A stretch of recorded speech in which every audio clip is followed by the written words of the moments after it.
65, no? Ngunit maaring magbigay ng mas mataas na age limit for minors ang mga lokal na pamahalaan depende sa COVID-19 sitwasyon sa kanilang mga nasasakupan.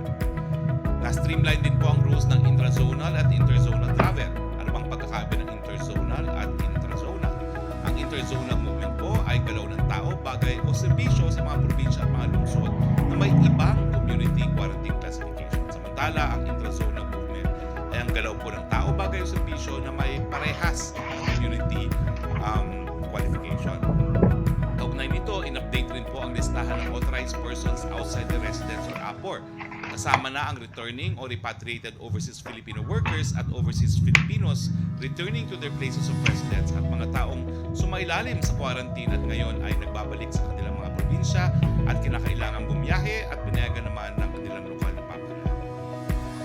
Paano naman po ang mga non-APOR, authorized persons outside of residence? No?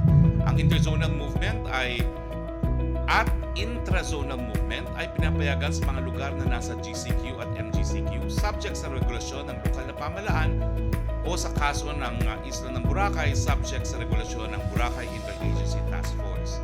Kaya nga po ang sabi ni Task Force COVID Shield General Eliazar, makipag-ugnayan po sa LGU na kanyang pupuntahan kung ano ang mga requirements ng hindi po maantala inyong pagbibiyahe.